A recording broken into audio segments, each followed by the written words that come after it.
Hello friends, आप सभी का मेरे YouTube channel go through fine art में स्वागत है। फ्रेंड्स, आज मैं आप लोग के लिए बहुत ही इम्पॉर्टेंट टॉपिक लेके आई हूँ। NVS art teacher expected questions. जो भी एनवीएस के इंटरव्यू के लिए जा रहे हैं, जो कि इंटरव्यू आपका 15 से लेके 20 तारीख तक है, और कहाँ है ये सभी को मालूम है कि हैदराबाद में है। तो इंटरव्यू में क्या क्वेश्चंस आ सकते हैं, ये बहुत लोगों ने मुझे कॉमेंट किए थे। तो मैं पहले भी इस पर एक वीडियो बनाई थी, होप करती हूँ कि आपने वो देखे होंगे। एक रिवीजन में डाल रही हूँ, कुछ चीज़ें हम उस वीडियो में मेंशन नहीं किए थे, तो यहाँ एकदम सटीक चीज़ दे रही हूँ, ताकि इस वीडियो को देख के जाने के बाद आपके इंटरव्यू में कुछ अगर ऐसे क्वेश्चंस पूछे जाते हैं इजी बिजी, तो यू कैन आंसर देम। सबसे पहले तो हम ये आप लोगों को कहना चाहेंगे कि जिसने भी अभी तक हमारे channel go through fine art को सब्सक्राइब नहीं किए हैं, वो सबसे पहले सब्सक्राइब करके बेल आइकन को प्रेस कर लें, ताकि जैसे ही मैं कोई भी वीडियो एनवीएस केवीएस डीएसएसबी किसी भी एग्ज़ाम से रिलेटेड डालूँ, वो आपको आपके फ़ोन पे सबसे पहले प्राप्त हो जाए। अब हम बात कर लेते हैं एनवीएस आर्ट टीचर के बारे में। मैं यहाँ पे बात कर रही हूँ।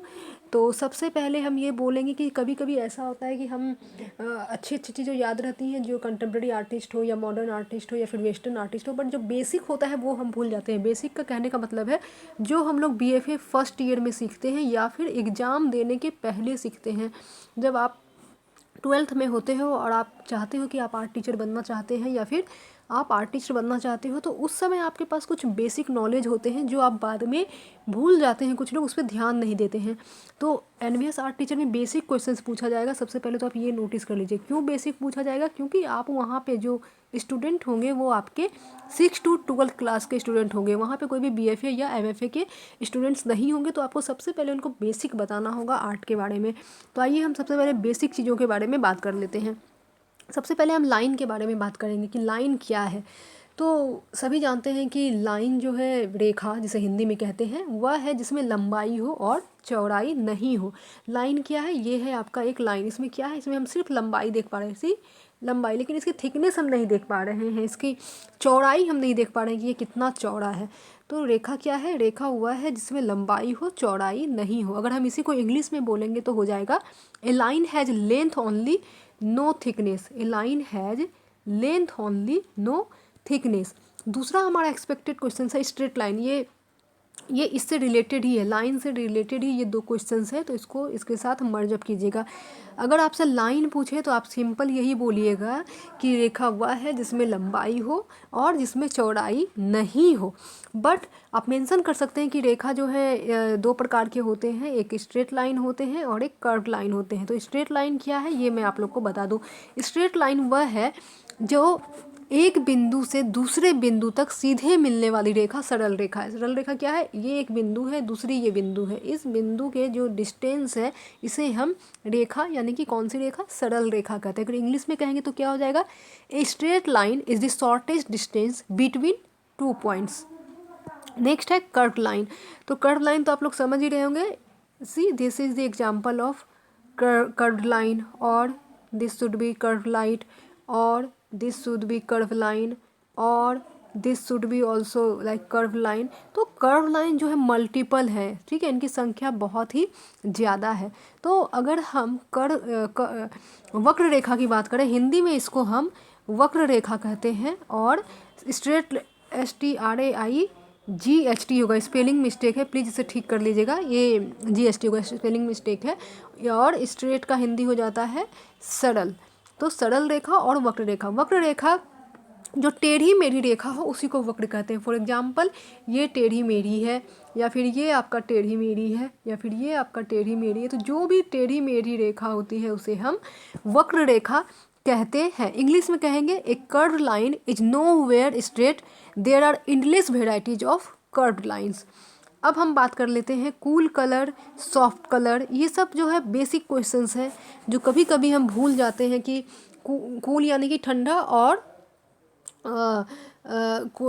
सॉफ्ट यानी कि कोमल कलर। तो कोमल रंग क्या है? कोमल रंग नरम एवं आनंददायक होता है और आँख को शीतलता प्रदान करता है। यह हल्का होता है। हल्का दैट मीन्स कि ये थोड़ा सा लाइट कलर होता है। फॉर एग्जाम्पल, पिंक हो गया, गुलाबी, लाइट ग्रीन हो गया यानी कि हल्का हरा हो गया, लाइट ब्लू हो गया। ये सारे जो आपके कलर हैं ये आपके आँख को ठंडक और आनंद प्रदान करते हैं। साथ ही साथ कोमल और नरम रंग है ये तो इसे हम कूल या सॉफ्ट के अंतर्गत रखेंगे। कूल और सॉफ्ट में ज़्यादा डिफरेंस नहीं है, दोनों ही चीज़ें सेम है, तो कंफ्यूज मत होइएगा। कूल मतलब सिर्फ ये हो गया ठंडा कलर और सॉफ्ट मतलब आपका हो गया कोमल कलर। अब हम बात कर लेंगे यहाँ पे कठोर रंग के बारे में। तो कठोर रंग को इंग्लिश में हम कह सकते हैं वार्म हो जाएगा आपका। हार्ड मतलब कठोर और वार्म मतलब आपका उष्ण कलर। तो शीत हिंदी में हम इसे उष्ण बोल सकते हैं और सॉफ्ट को हिंदी में हम शीत भी बोल सकते हैं कूल को। ठीक है, तो शीत, ठंडा या फिर कोमल ये तीनों एक चीज़ है। उष्ण और कठोर रंग दोनों एक चीज़ है। तो उष्ण रंग कौन कौन सा होता है? जिसे देखने पर आँख तथा मस्तिष्क परेशानी का अनुभव करते हैं। वो ऐसे कलर हैं जिसे हम देखते हैं तो हमारा ऐसे मस्तिष्क परेशान होने लगता है। We can't see more than 1 minute और 2 मिनट, है ना। उसके बाद हमारे मस्तिष्क को परेशानी या फिर ऐसे मन विचलित होने लगता है। वैसे कलर आपके उष्ण कलर होते हैं। हम कुछ एग्जाम्पल लेना चाहेंगे, तो जैसे कि डार्क रेड। अगर आप डार्क रेड ना भी बोलना चाहें तो आप सिंपल कह सकते हैं कि लाल कलर, गाढ़ा लाल, बैगनी यानी कि वायलेट कलर, और साथ ही साथ काला ब्लैक कलर। ये 3 जो कलर हैं ये बहुत ही ज़्यादा देखने पर अपने आँख और मस्तिष्क को परेशानी का अनुभव करते हैं। नेक्स्ट एक्सपेक्टेड क्वेश्चन है प्राइमरी कलर। तो सभी को ये फिंगर टिप्स पे याद होना चाहिए कि प्राइमरी कलर क्या होता है। तो प्राइमरी रंग जो है यानी कि मुख्य रंग एक ऐसा रंग है जिसका एक अपनापन हो, जिसके रंग में किसी भी दूसरे रंगों का मिश्रण नहीं हो। तो ऐसे रंग कौन से हैं?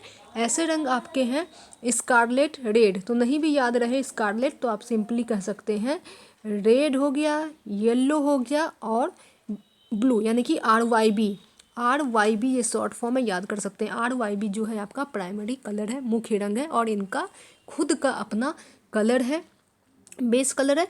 इस रंग में कोई दूसरे रंग का मिलान नहीं है, इसलिए इसे हम प्राइमरी कहते हैं। अब सेकेंडरी कलर क्या है?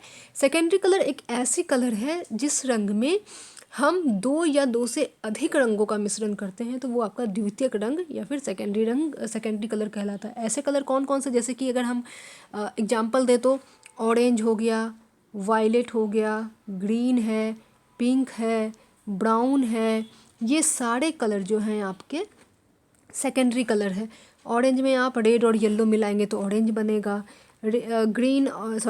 येलो और आप क्या बोलते हैं उसको, येलो और ग्रीन कलर बनाने के लिए येलो और रेड मिलाएंगे तो ऑरेंज बनेगा। येलो और ब्लू मिलाएंगे तो ग्रीन बनेगा। देखिए अभी कभी देख रहे हैं मैं कैसे यहाँ पे अटक गई, मतलब मेरे पेट में है बस मुंह में आ नहीं रहा है ना। तो कभी कभी ये प्रॉब्लम हो जाती है इंटरव्यू में, तो प्लीज़ कोशिश कीजिएगा ये ना हो। मैं खुद बोल रही हूँ फिंगर टिप्स पे रखने और यहाँ पे थोड़ी सी प्रॉब्लम हो गई। तो येलो और ब्लू मिलने से ग्रीन कलर बनता है। उसी तरह से आपका वॉयलेट में आप रेड और ब्लू मिलाओगे तो बैगनी कलर बनता है। तो ये सब जो है आपके सेकेंडरी कलर हैं। ये सब आपके क्वेश्चंस में पूछे जा सकते हैं, ज़रूरी नहीं है। अब वहाँ पे 500 लोग इंटरव्यू देने जा रहे हैं तो हो सकता है कि 50 लोग से इस टाइप के क्वेश्चंस हो सकते हैं। ज़रूरी नहीं है कि सबसे यही क्वेश्चंस होगा। तो जो 50 लोग कौन है इसे तो ये तो किसी को नहीं पता है। तो प्लीज़ ये सब बेसिक चीज़ें देख के जाइएगा। साथ ही साथ स्टिल लाइफ, लैंडस्केप। तो स्टिल लाइफ मैं आपको थोड़ा बता दूं कि स्टिल लाइफ क्या है। स्टिल लाइफ जो भी निर्जीव वस्तुओं का जो हम हू बहू जैसे भी जिस चीज़ को आप देख रहे हैं अगर वैसे ही उस चीज़ को हम बना दें तो वो आपका स्टिल लाइफ है। तो सेम जो भी आपके निर्जीव वस्तु हैं उसका हू बहू ड्राइंग करना ही स्टिल लाइफ या फिर निर्जीव वस्तु कहलाते हैं। लैंडस्केप तो आप लोग को मैं ये बताऊंगी कि लैंडस्केप जो है प्राकृतिक दृश्य है और प्रकृति में जो भी चीज़ों को हम देख के अपने कागज़ पे बनाते हैं वही हमारा प्राकृतिक दृश्य है। प्रकृति में सिर्फ कलर और कलर है, वहाँ पे कोई भी लाइन या फिर रेखा नहीं है। तो वैज्ञानिक ने ऐसा भी कहा है और चित्रकार ने कि प्रकृति में ज़्यादातर red, yellow, green, light colour जो कलर है उन्हीं को देख के जो उसमें है वही देख के हम लोग उसे बनाते हैं। उसमें हम लोग अपना कुछ अलग ये नहीं करते हैं। तो वो आपका लैंडस्केप। उसी तरह से पोर्ट्रेट क्या है, पोर्ट्रेट पढ़ के जाइएगा। तो पोर्ट्रेट क्या है? भाव भंगिमा है जिसमें आँख, नाक, होंठ, ललाट, कान ये सब चीज़ को सही उसी के अनुपात से दर्शाएंगे तभी आपका पोर्ट्रेट बनता है। तो बस यही था आज के लिए। आशा करती हूँ कि आप लोग को वीडियो पसंद आई होंगी। और भी कुछ मैं क्वेश्चन, जैसे कि मैं पहले भी बताई थी कि हैदराबाद में आपका इंटरव्यू हो रहा है, तो आप लोग प्लीज़ हैदराबाद से रिलेटेड चीज़ को ज़रूर देख के जाएँ। ज़रूर वो पूछेंगे। एनवीएस के आपके आसपास कौन कौन से स्कूल है उसे देख के जाइए। एनवीएस के chief minister, sorry, education minister यानी कि रक्षा मंत्री कौन है वो सब देख लीजिएगा। एनवीएस का फुल फॉर्म कौन है, एनवीएस कौन चलाता है, एनवीएस से रिलेटेड सारे क्वेश्चंस देख के जाइएगा। साथ ही साथ आप जहाँ से बिलोंग करते हैं वहाँ का जो भी फोक आर्ट है, जो भी अगर कोई वहाँ की आर्टिस्ट है, जैसे कि अगर हम दिल्ली की बात करें, दिल्ली में ढेरों आर्टिस्ट है। बिहार की बात करें तो मधुबनी है। मध्य प्रदेश की बात करें तो गोंद आर्ट है। बंगाल की बात करें तो आपका कांथा है। और भी बहुत सारे चीज़ बंगाल के हैं। तो इस तरह से आप लोग अपने स्टेट की चीज़ों को ज़रूर देख के जाइएगा। आप जहाँ से पढ़ाई किए हैं, अगर आपने मान लीजिए गुजरात से किया है या लखनऊ से किया है या आपने बिहार से किया है, तो वहाँ की चीज़ों को देख के जाइएगा। तो wish you all the best for your interview. और पूरी मैं आप लोग के लिए विश करूँगी कि प्लीज़ अपने इंटरव्यू को ब्रीथ करके अच्छे से दें, बिल्कुल भी हिचकिचाइएगा नहीं। आशा करती हूँ सबका इंटरव्यू अच्छा होगा और आप लोग का सिलेक्शन भी हो जाए। तो सबसे पहले मन को शांत कर लीजिएगा। इंटरव्यू में बिल्कुल भी भटकने मत दीजिएगा। हो सके तो इंटरव्यू में जाने के पहले वहीं पे जब आप बैठे रहते हैं कि अब आपका नंबर आने वाला है, तो ब्रीड इन ब्रीड आउट 2-3 बार कर लीजिएगा। तो जो भी आपके नर्वसनेस होंगे, जो भी आपकी अस्थिरता होगी, वो शांत हो जाएंगी। तो फ्रेंड्स, ये जो मैं लिस्ट प्रोवाइड की हूँ इसे ज़रूर आप लोग देख के जाइएगा, ताकि कोई भी ऐसे इजी क्वेश्चंस आपसे रह ना जाए। और साथ ही साथ कंटेम्प्रेरी तो सबको थोड़ा बहुत पता होता ही है। वेस्टर्न आर्ट, अब लियोनार्डो से कोई भी क्वेश्चन आ जाए, या मिकल एंजेलो से, या पोस्ट इम्प्रेसिज्म, रियलिज्म, रोमांटिसिज्म, या फिर एब्स्ट्रैक्ट एक्सप्रेशनिज्म, या फिर expressionism, op art, pop art, ये सबसे तो आप क्वेश्चंस थोड़ा बहुत कर ही लेंगे, राइट। कि अगर ऑप आर्ट के 2 आर्टिस्ट पूछे तो आप बता सकते हैं। मिनिमलिज्म के 2 आर्टिस्ट बता सकते हैं, स्टेला क्रामरिस है।